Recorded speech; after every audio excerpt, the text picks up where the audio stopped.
Hello guys and welcome to this video. So in today's video we're doing the top 5 reasons, my top 5 reasons why you should not move to Toronto. Now if you like these videos, please smash that like button, and whilst you're down there, why not subscribe to the channel? It really helps the channel out and it helps get these videos pushed to the top, which is where we want them. Now I'm going to be doing a sequel to this video, which is going to be 5 reasons to move to Toronto, and when that gets published there'll be a link in the description and at the end of the video. So without further ado guys, let's jump right into this video. Number 1 guys is traffic. Now take a look at these pictures. Highway 401, Gardiner Expressway, 427, 410. All these highways are just absolutely crazy packed all the time,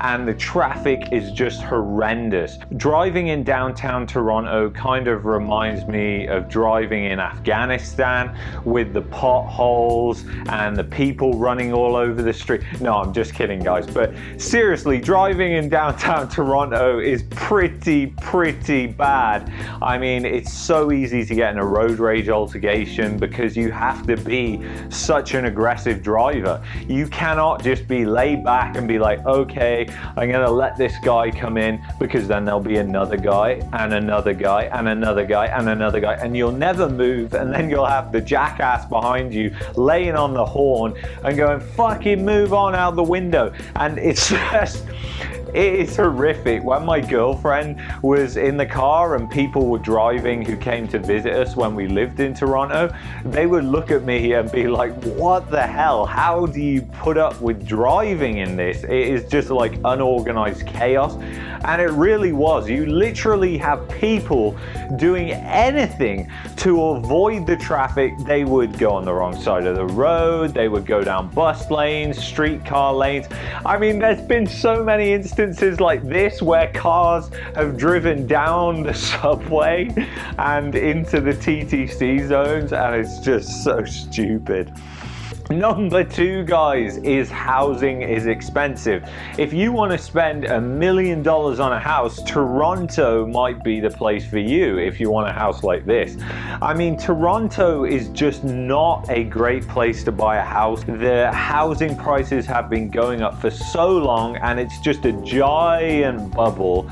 There is no other way to describe it. Locals will say, oh, the prices keep going up, people predicting it's going to go down and whatever, but eventually it will go down. It's just nobody knows when, and until then they will continue going up. But with the coronavirus pandemic, it's made buying a house even worse. I mean, unemployment has rocketed, yet housing prices have followed. Does that make any sense to you?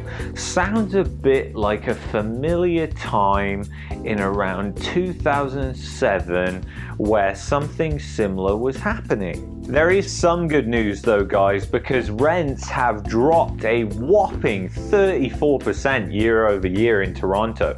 So they have essentially reversed the gains and some since we moved there in 2016. When we lived there from 2016 to 2019, that gain in rent has reversed and some. I think they're back around 2014 levels now for rent. Not a great investment in my opinion.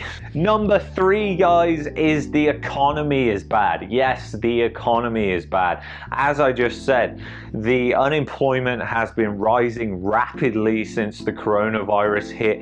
13.6% unemployment makes Toronto second to only Calgary for the worst economy in Canada. And it really couldn't be worse. There are small businesses and they are just hurting so bad.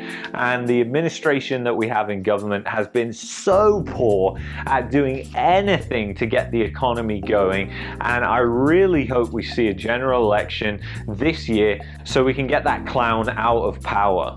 Number 4, guys, is winter is grey and boring. Now, winter in Ontario is generally about 4 months. It's one of the milder provinces, so the winters aren't as long as, let's say, Calgary, which has a good 6 months of winter.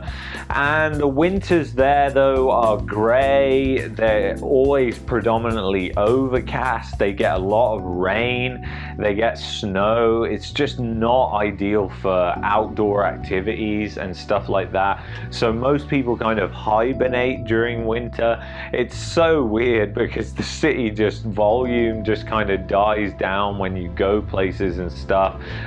There are definitely places you can go and enjoy in Ontario in the winter, but on the whole, the winter is just kind of miserable there. And a lot of people get down about it, and a lot of people also suffer from seasonal depression, which is just because the days are so short, they never see the sun. The reason why you can't see the sun during winter in Ontario is because of the Great Lakes, basically because they're still warm. When winter comes along, the air on top is cooler, and that creates loads of clouds which cause rain and overcast conditions, so it's just not nice. But there is a ski hill, and they call it a mountain, believe it or not. It's called Lou Mountain, and it's not that far away from Barrie in Ontario. Oh shit, did I say Lou Mountain? I meant Blue Mountain. I got confused. I don't know what the why would I mix up Lou and Blue? But it's called Blue Mountain. Basically, you can ski for 3 minutes and then wait 3 hours for a lift, if that's your kind of idea of fun. Waiting in lines. There's also another good place you can wait in lines. It's a place called Service Ontario. Service Ontario. Number 5, guys, is when the summer does come around, the humidity gets pretty intense, and it's too intense for a lot of people. Personally, I like the humidity that they get in Ontario, but most people don't like it. They find it oppressive, and the temperatures can get seriously hot there, dangerously hot, where you're getting into the humidex range of 40 to 50 degrees, which is kind of insane. Because of, again, those Great Lakes and the fact that they're fresh water and they're so large bodies of water. Basically what happens is when it starts warming up, the lakes start warming up, loads of moisture gets released into the surrounding areas, and you basically have like a subtropical type climate in the summer. It just makes it oppressive because it is literally so hot. But on the flip side to this, most places in Ontario have AC. Nearly every home has air conditioning, so you can always go to your house if you want to cool off. So guys, if you enjoyed this video, please smash that like button. Please subscribe to the channel. There's going to be more top 5 videos coming out as the time goes on, and please stay tuned for that top 5 video on why you should move to Toronto, which will be the next top 5 video. So I hope to see you in the next video, guys. Take care and peace and love.